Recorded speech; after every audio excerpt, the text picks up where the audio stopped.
Hello, my name is William Bradley, 37 years old. I am a Major General in the United States Army, known worldwide as a cybersecurity genius.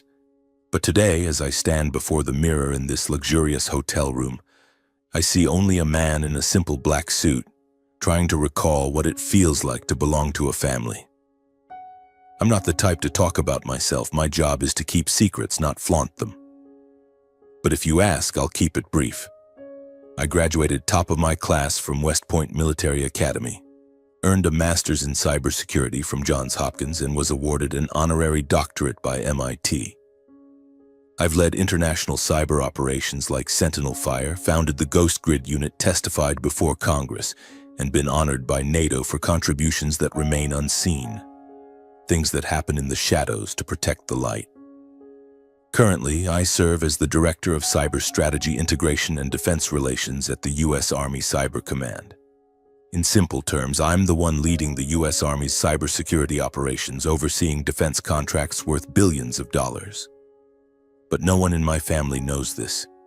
And today, I return not as a general, but simply as Will, the eldest son, the older brother, the one my family thinks is just a lowly soldier.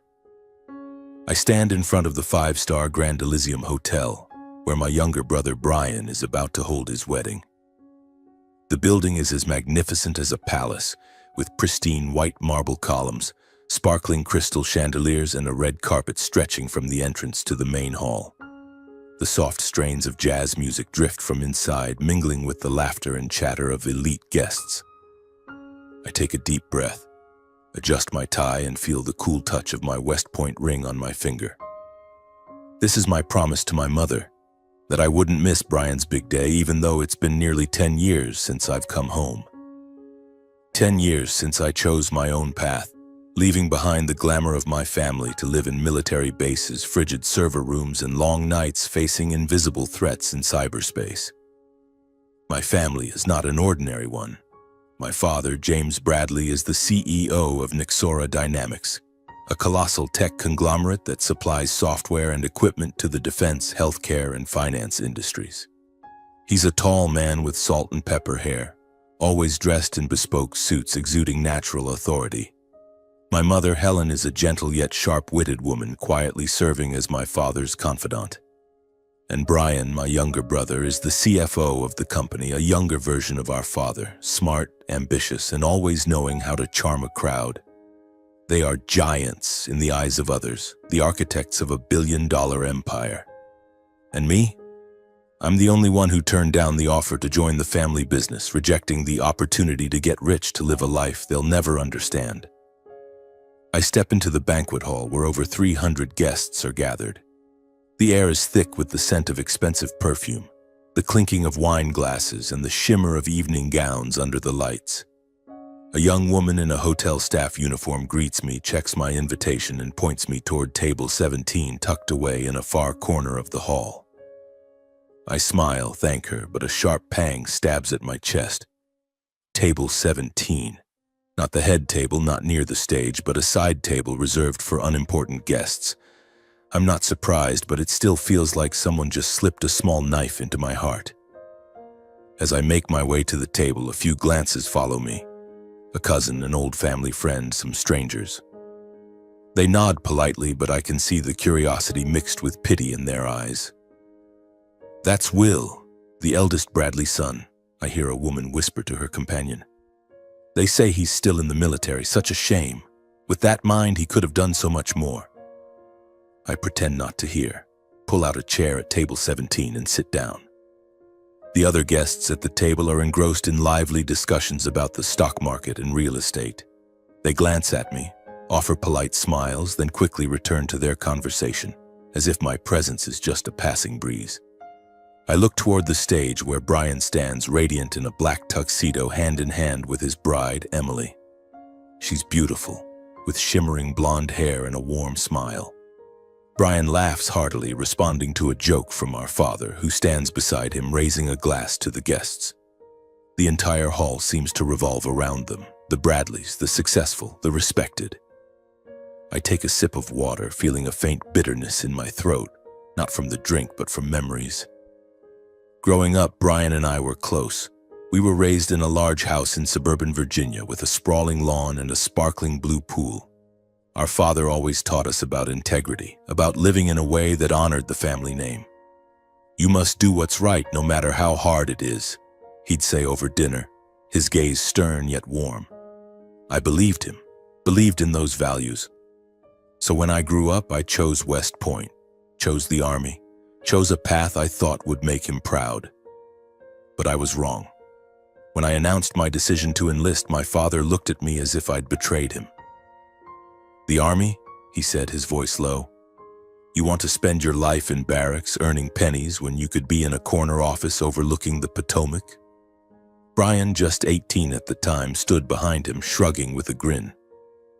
"If you want to play hero, go ahead," he said, half joking, half serious. From then on, the distance between me and my family grew. I threw myself into my work, from grueling training at West Point to sleepless nights coding in Pentagon server rooms. I climbed the ranks, from captain to major, then colonel, and finally major general at 36, one of the youngest officers to reach that rank. I led Operation Sentinel Fire, thwarting a cyber attack from a hostile nation, saving millions of sensitive data points. I founded Ghost Grid, an elite unit tackling global cyber threats. I stood before Congress answering tough questions about national security and received a medal from NATO in a ceremony I hoped my family would attend. But they didn't. I sent emails, invitations, but got only silence, no replies. My mother occasionally called asking, "When are you coming to work for the company, Willie?" My father was blunter. "When you're done playing soldier, just let me know." I scanned the banquet hall where everyone is clapping as Brian and Emily cut the wedding cake. Camera flashes light up their beaming faces. I smile, but inside a storm rages. I'm not angry at my family. I'm used to being misunderstood. But I can't deny the hurt, like a small but deep cut every time I hear someone call me the lowly soldier or the Bradley family's worst choice. I wonder, do they ever consider that I chose this path not out of foolishness, but because I believed in it? That I don't need wealth or fame to feel my life has value? A middle-aged man in a colonel's uniform suddenly approaches my table. I recognize him, Colonel Mark Reynolds, a colleague from the Ghost Grid operation. He stands at attention, saluting me with clear respect. "Major General Bradley, it's an honor to see you here, sir," he says, his voice carrying over the noisy room. A few heads turn, curious. I stand, shake his hand, and smile. "Mark, it's been a while." "Still doing all right?" I ask, keeping my tone light. He nods, his eyes still full of admiration. "Fit as a fiddle, sir. And you? I heard you wrapped up a major project with NATO." I laugh, shaking my head. "Today, I'm just a guest, Mark. No work, just family." As Mark leaves, I sit back down, feeling the stares from the nearby table. A woman, likely a friend of my mother's, whispers to her companion, "Major General? Must be a mistake. Will, a general? No way." I don't respond, just take another sip of water, the cold liquid sliding down my throat. I don't need to explain. In a week at Nexora Dynamics headquarters, I'll see my father and Brian again in a meeting they won't expect. Then I won't need to say anything. My Major General's uniform and the authority in my hands will speak for me. The wedding continues with dances, speeches, and toasts. I sit quietly watching. My father takes the stage, raising a glass, speaking of Brian with unconcealed pride. "My son, an exceptional man, has taken Nexora Dynamics to new heights," he says, his voice resounding. "Thank you all for sharing this special day." The crowd applauds. I clap too, but inside I wonder, if he knew who I am, would he mention me? My father continues expounding on his success and pride in Brian. I stand and step out onto the balcony. The city stretches before me, its lights twinkling like artificial stars. I breathe in the night air, the cool breeze soothing my mind. I'm not here to prove anything. I'm here because of my promise to my mother, because I still love my family even if they don't understand me. But deep down, I know today is just the beginning. In a week at Nexora Dynamics meeting, everything will change. I won't shout or blame. I'll let the truth speak for itself. I pull out my phone and open an old email, the invitation I sent my parents for my NATO medal ceremony 3 years ago. No reply. I give a sad smile, turn off the screen, and step back inside. The night is still long and I'm ready to face it, as I've faced every challenge in my life. Brian's wedding stretched late into the night, but I didn't stay until the end. As the chandelier lights in the Grand Elysium's ballroom began to dim and the last glasses of wine were poured, I quietly slipped away. The music still echoed behind me, blending with the laughter of elite guests, but I just wanted to escape the stifling atmosphere. I stepped outside, my breath mingling with the cold night air. The city remained dazzling, but inside me was an emptiness. Not anger, but a smoldering sadness, like an old wound being prodded. I'm not angry at my family. Truly. I've learned to accept that they don't understand me, don't understand the path I've chosen. But what hurts is the way they see me. As a failure, a 37-year-old man still lost in the military while my father and brother are kings of the business world. They call me the lowly soldier, as if the past 10 years I've spent polishing boots in a barracks waiting for a paycheck. They don't know I'm a major general, don't know I hold the authority to approve defense contracts their corporation covets. And I'm not going to say anything. Not yet. I take a taxi back to my parents' estate, where I'll stay for a few days before returning to base. The house lies in the suburbs, a sprawling mansion with intricately carved iron gates, lush green lawns, and a pool glimmering under the moonlight. When I was a child, we lived in a more modest home, but after Nexora Dynamics took off, my parents bought this place, a symbol of their success. I step inside, my shoes echoing on the marble floor. The housekeeper, Clara, greets me with a warm smile. "Will, it's been so long," she says, her voice full of affection.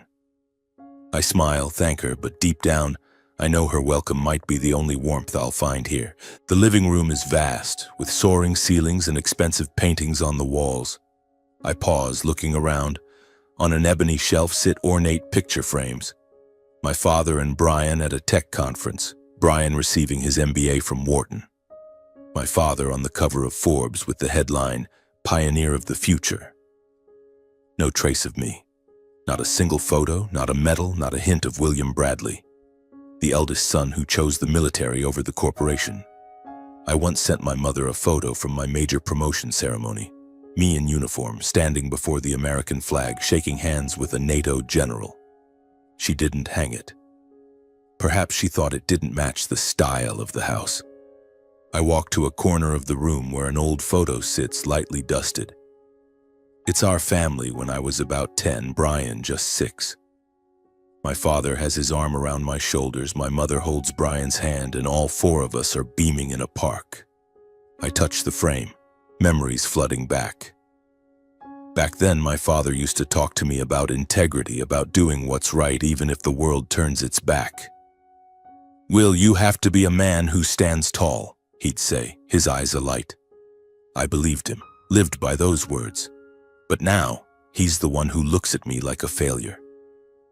I hear footsteps.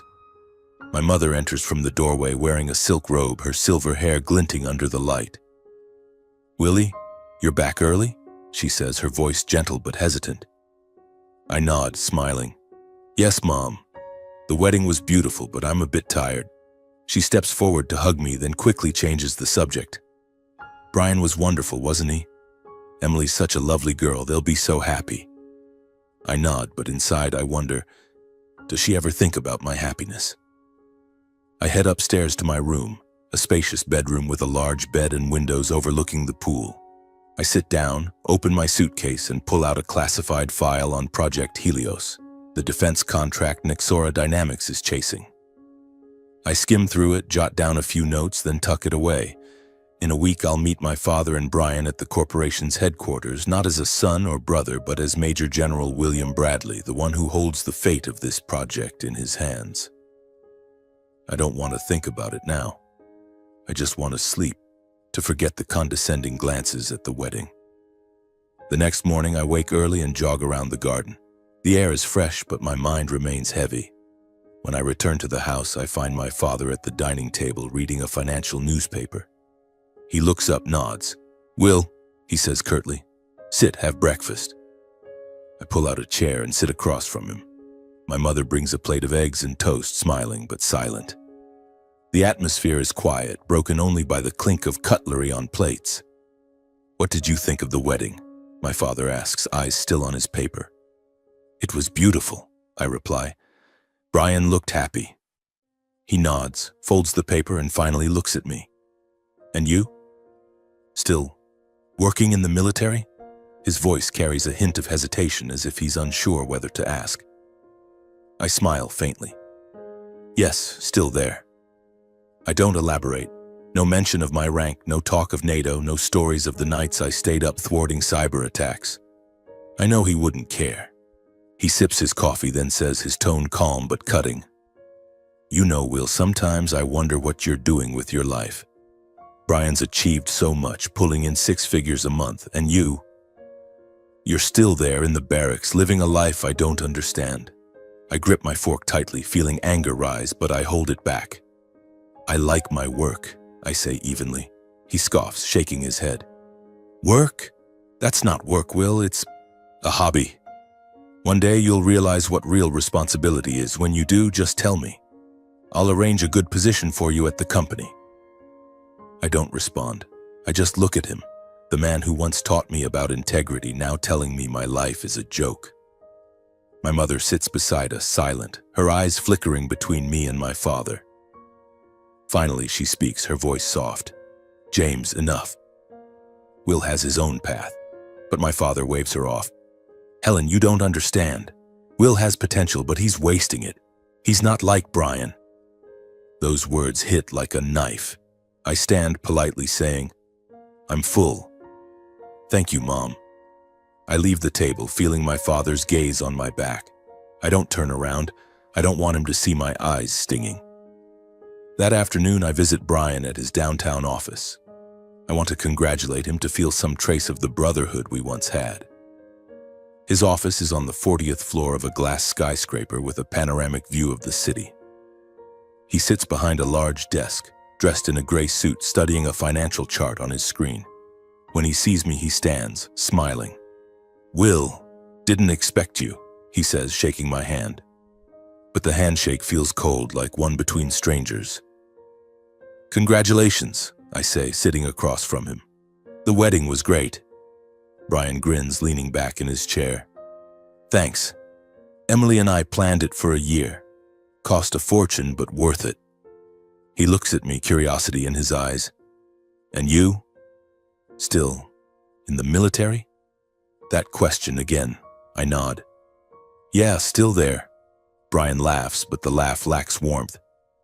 "You're one of a kind, Will. Dad's right. You could do so much more, but you choose to stay there. Why? Like the hero vibe?" I look at him, my little brother, who used to chase me around the garden, begging me to teach him how to throw a ball. Now he sees me as a loser. "I like my work," I say evenly. Brian shrugs. "Suit yourself, but you know the world runs on money and power. The military doesn't give you that. If you change your mind, let me know. I can get you a position, nothing fancy, but enough to start over." I smile, but inside a storm rages. I don't need his position. I don't need his pity. In a week, he'll see me in my Major General's uniform, sitting at the head of the meeting table, deciding the fate of the contract he and my father are pouring their hearts into. But for now, I just nod. "Thanks," I say, standing. "I've got to go. Wishing you happiness." As I leave his office, the elevator carries me to the ground floor, and my heart feels heavy. Not because of Brian's words, but because the truth is my family is no longer the one I knew. They don't see me. They don't want to see me. I step onto the street, take a deep breath, and tell myself, one more week, everything will change. That evening, I return to the estate. My parents are hosting a few friends, wealthy business people, acquaintances from high society. I plan to slip upstairs quietly, but my mother calls out. "Will, come in, meet everyone," she says cheerfully. I enter the living room, where people lounge on sofas, wine glasses in hand. My father introduces me, but his voice lacks enthusiasm. "This is Will, my eldest son. He's serving in the military. A man, likely a friend of my father's, laughs loudly. The military?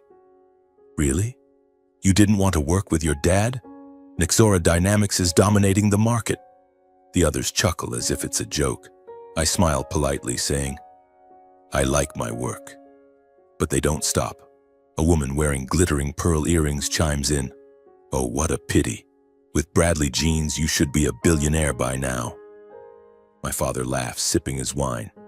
Exactly, but Will, he wants to be a lowly soldier. I don't know what he's thinking.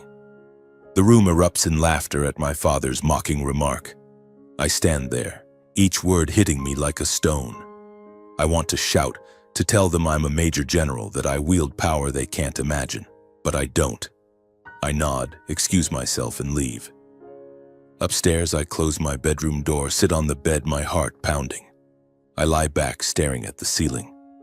One more week, I tell myself. One more week, and they'll see.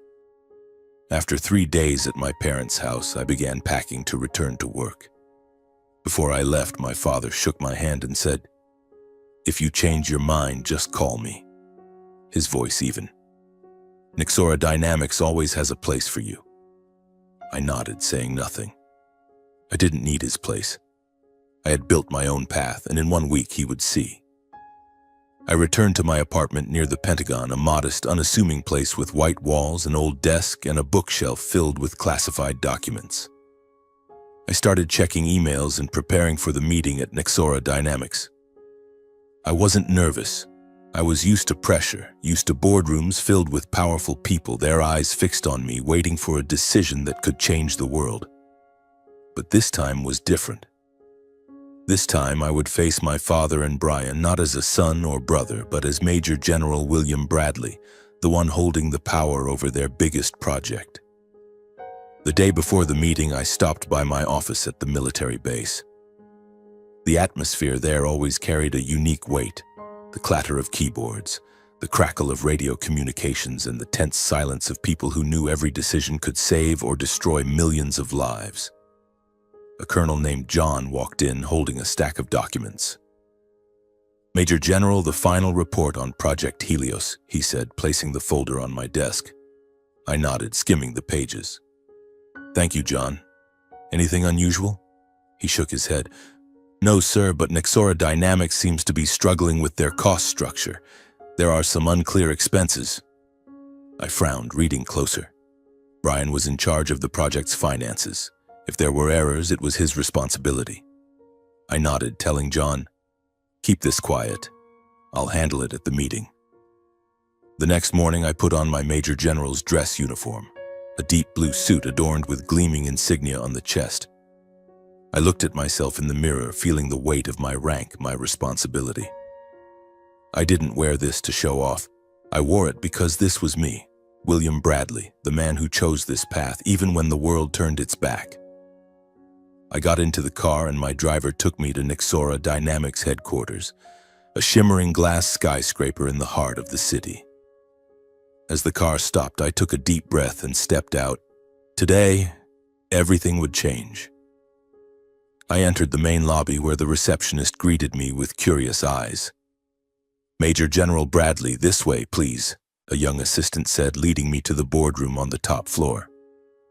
I felt the stares from employees, from people who didn't know who I was but noticed the rank on my uniform. They whispered, pointed, but I didn't care. My thoughts were on my father and Brian, on what they would feel when they saw me walk in. The boardroom was expansive, with a long ebony table and floor-to-ceiling windows overlooking the city. My father sat at one end of the table, dressed in a gray suit, talking with a few executives. Brian sat beside him, checking documents on his iPad, looking tense but confident. The chairman of the board, Robert Callahan, stood at the head of the table, shaking my hand as I entered. Robert was an old friend, someone I'd worked with during a NATO operation. He smiled, his eyes full of respect. "Will, good to see you," he said warmly. I nodded, smiling back. "Good to see you, Robert." I took my seat, feeling the room's atmosphere shift. My father looked up and saw me. His eyes flickered with surprise, then quickly turned away as if he didn't want to acknowledge my presence. Brian glanced at me, frowned, then leaned over to whisper something to an executive beside him. I knew what they were thinking. What's Will doing here? In a uniform? Probably just some minor military representative. I said nothing, just placed my folder on the table and waited. Robert stood, tapping the table lightly to draw attention. Ladies and gentlemen, we're here today to discuss Project Helios, a critical defense contract with the Department of Defense, he began, his voice resonant. And I'm honored to introduce the representative from the military, the one with final approval authority for this project. He turned to me, smiling. Major General William J. Bradley, Director of Cyber Strategy Integration and Defense Relations, U.S. Army Cyber Command. The room fell silent. I felt every pair of eyes lock onto me like invisible bullets. My father looked up, his coffee cup frozen midair. Brian whipped around, his mouth agape, eyes wide with disbelief.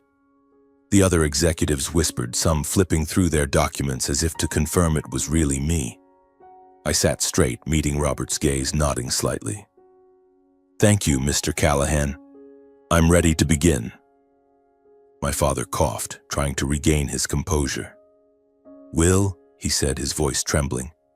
You're a major general? I looked at him, my gaze calm but sharp. Yes, sir. Brian shook his head, muttering, No way. But Robert cut in, his tone firm. Major General Bradley is one of the world's leading cybersecurity experts. We're fortunate to have him here today. My heart pounded, not from nerves, but from a strange mix of satisfaction and pain. I had waited for this moment, the moment when my father and Brian realized I wasn't the lowly soldier. But at the same time, a deep sadness settled in. Why did it take this moment for them to see me? Why did I have to wear this uniform, stand in this boardroom for them to recognize my worth? The boardroom at Nexora Dynamics headquarters still buzzed with whispers as I took charge of the discussion. Seated at the head of the table, my Major General's dress uniform immaculate, my gaze swept across the faces. Executives in expensive suits, assistants scribbling furiously, and my father and Brian, both frozen in silence. I didn't let personal feelings creep into my work. Not today, not here. I was Major General William Bradley, and I had a mission. To ensure Project Helios wasn't just a billion-dollar contract, but an impenetrable cybersecurity system protecting millions. Ladies and gentlemen, I began, my voice steady but carrying the weight of authority. Project Helios is not merely a tech project. It is the backbone of national security. Every detail, from code to costs, must be scrutinized thoroughly. I need Nexora Dynamics to provide clear explanations of its security strategy and financial structure. Where shall we start? My eyes locked onto Brian, unwavering.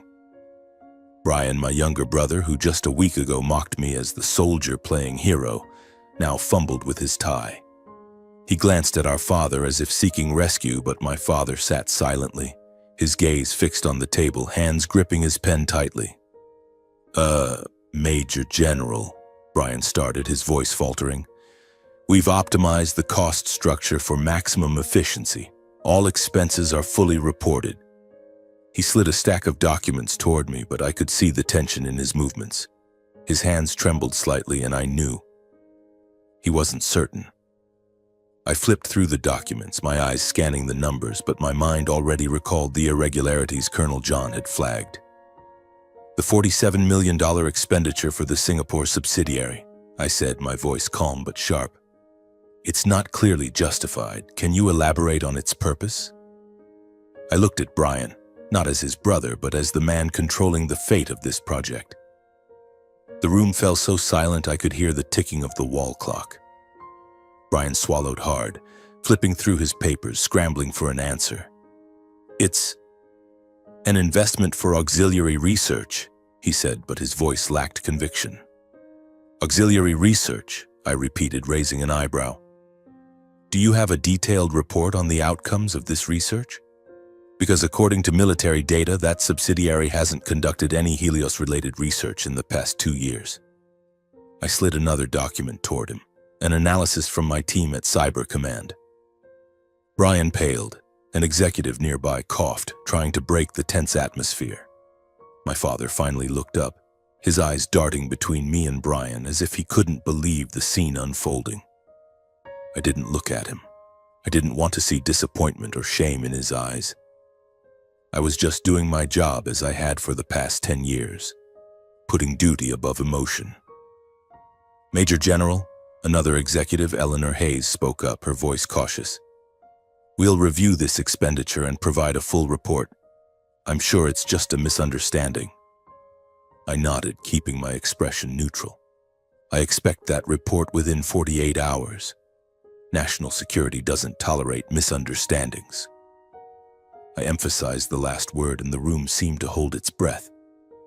I pressed on, questioning not just the costs but the security strategy. I asked Nixora's technical team to present the system's source code, pointing out a potential vulnerability in the encryption protocol.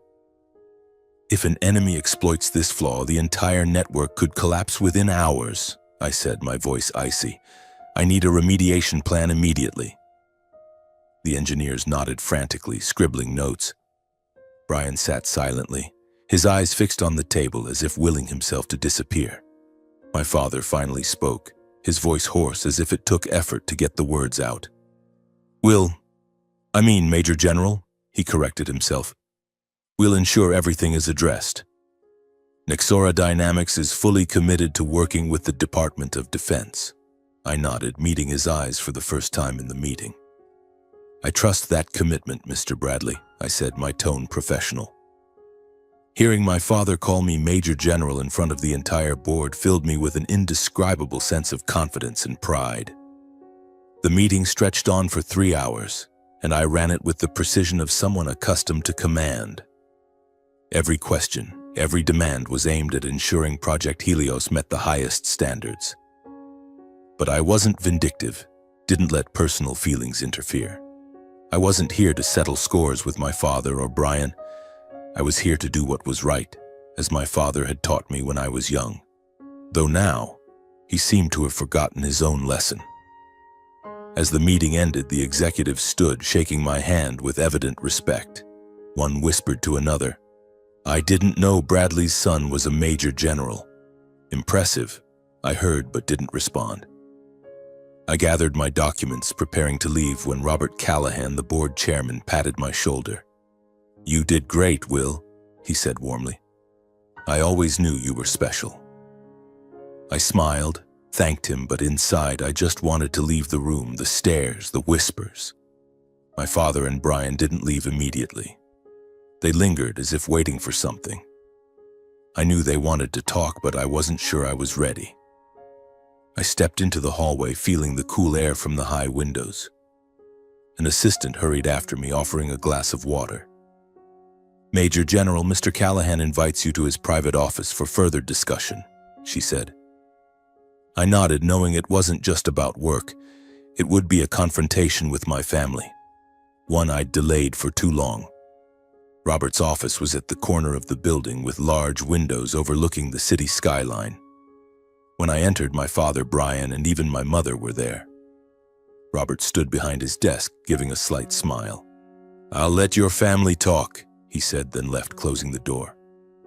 The room fell silent. I stood there, still in my uniform, feeling the weight of the moment. My father looked at me, his eyes a mix of surprise and shame. My mother sat on the sofa, her eyes red as if she'd been crying. Brian stood by the window, hands in his pockets, avoiding my gaze. Will, my father began, his voice trembling. Why didn't you say anything about this? He gestured at my uniform, the insignia on my chest. I looked at him, the hurt from the past days rising, but I kept my voice steady. I did, Dad. I sent invitations to my promotion ceremonies. I emailed about Sentinel Fire, the NATO medal. I sent photos when I was honored. No one replied. No one asked. My mother sobbed, covering her mouth. Willie, I didn't know. I thought you were just doing office work in the military. I didn't understand what you do. Her voice broke and my heart tightened. I wanted to step forward, hug her, tell her it was okay, but I couldn't. I just stood there looking at her, at my father, at Brian. Brian finally spoke, his voice quiet but sincere. "Will, I mean Major General," he corrected himself. "I was wrong. I mocked you, thought you weren't good enough. You deserve respect." I looked at him, seeing the shame in his eyes. Part of me wanted to forgive him instantly, to return to the days when we were close brothers. But another part of me still hurt. Hurt from years of being overlooked, belittled. My father stood, stepping closer to me. "Will," he said, his voice hoarse, "I thought you needed me to guide you. I thought you were wasting your potential. I was wrong." He paused, as if struggling for words. "I'm proud of you." It was the first time in 10 years he'd said that. I looked at him, feeling a spark of warmth mixed with sadness. "I just wanted to be respected for the path I chose," I said, my voice low. "Not because I rejected yours." My father nodded, his eyes misty as if replaying the past years. "You're right," he said softly. "I didn't see you. I'm sorry." I didn't respond. I just nodded, turned away, my heart heavy. I wasn't here to win or make them feel guilty. I just wanted them to see me, truly see me, not through the lens of money or fame. I left the office, stepping into the hallway, the sunlight from the windows warming my face. A week ago, I was the lowly soldier. Today, I was Major General William Bradley, the man who silenced a boardroom. But deep down, I was still just Will, the son, the brother, forever hoping that one day his family would understand. I returned to my apartment near the Pentagon, where the small, familiar space helped me find calm.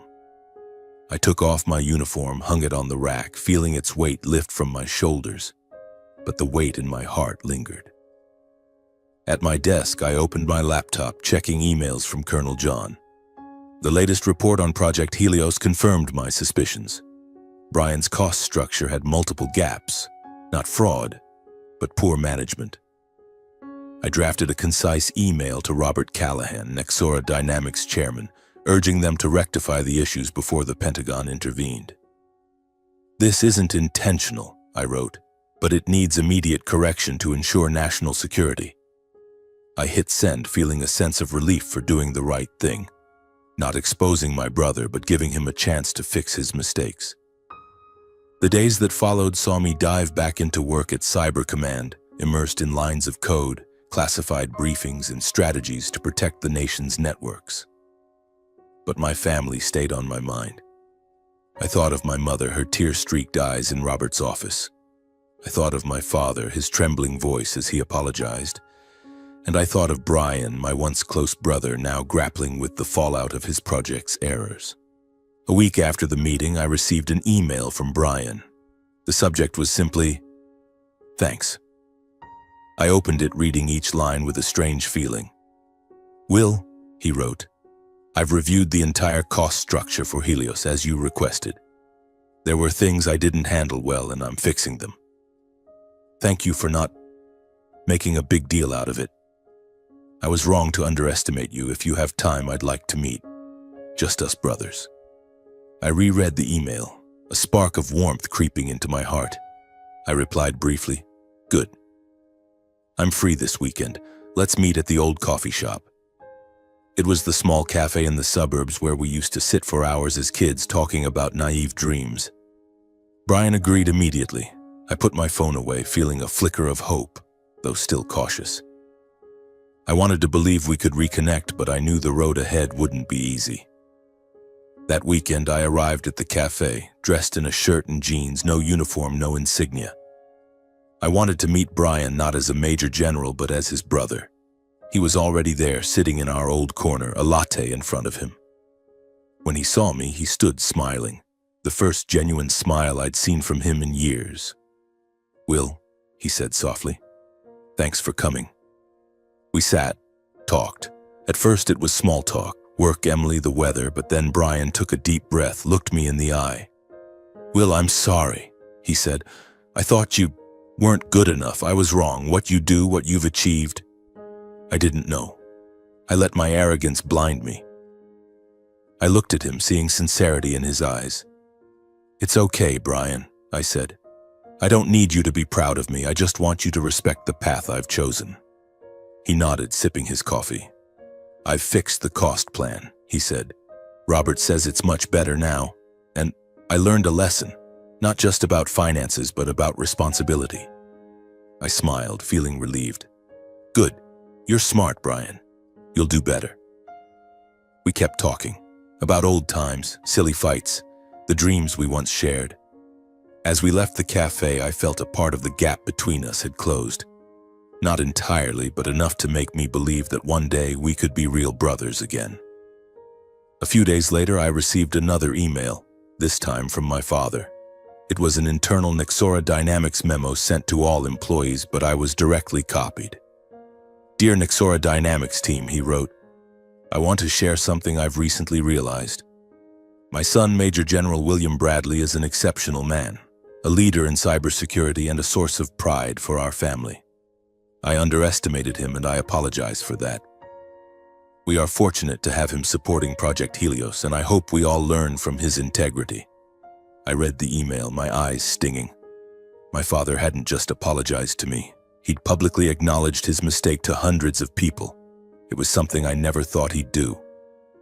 I called him. He answered immediately, his voice warmer than I remembered. Will, he said, did you get the email? I nodded, though he couldn't see. Yes, Dad, thank you. He was quiet for a moment, then said, I was wrong. I didn't see you. I want to make it right. When you're free, come home, okay? Your mom misses you. I smiled, feeling a burden lift. I'll come, Dad. Soon. 6 months later, I returned to my parents' estate. The atmosphere was different. As I walked in, my mother rushed to hug me, her eyes sparkling. Willie, she said, her voice brimming with joy. I made apple pie for you.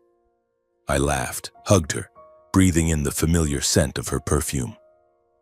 My father stood behind, shaking my hand, this time with a warmth that wasn't stiff. Good to see you, Will, he said. Brian was there too, with Emily. He clapped my shoulder, grinning. No meetings this time, Will, just family. We sat in the living room where a small but significant change caught my eye. On the wall, next to my father's Forbes cover and Brian's MBA diploma, was a new frame. It was the photo of me in uniform receiving my NATO medal. I looked at it, my heart warming. Who hung this? I asked softly. My mother smiled. Your father did. He said it's time our home was proud of all our children. That dinner was the first in years where I felt at home. We talked, laughed, and for the first time they asked about my work. My mother was curious about the military AI training program I was overseeing. Is it like in sci-fi movies, Willie? She asked, eyes gleaming. I laughed, explaining simply, knowing she only half understood but nodded anyway. My father asked about Operation Sentinel Fire, and for the first time he listened. Truly listened. Brian shared that he'd applied one of my encryption suggestions to a Nexora Dynamics project. It worked better than I expected, he said, his voice full of admiration. You're a genius. As dinner ended, I stepped out to the garden, gazing at the pool shimmering under the moonlight. My mother joined me, bringing a jacket. It's chilly, Willie, she said, draping it over my shoulders. I smiled, thanked her. I'm proud of you, she said, her voice soft but certain. Not because you're a major general, but because you're my son. I looked at her, my eyes stinging. I know, Mom, I said, thank you. I felt a peace I hadn't thought possible. My family wasn't perfect, we'd lost years understanding each other, and the scars remained. But at least we were trying, and maybe that was what mattered most. A few days later, I returned to the familiar rhythm of being a major general. As I unpacked my suitcase in my office, I found a handwritten letter neatly tucked beneath my uniform. It was my mother's handwriting. Willie, she wrote, I'm proud of you. Not because you're a major general, but because you're my son. Love you. I smiled, placing the letter beside my medal on the desk. In that moment, I felt a spark of hope. My family was learning to see me, and I was learning to let go of the past and live for the brighter days ahead.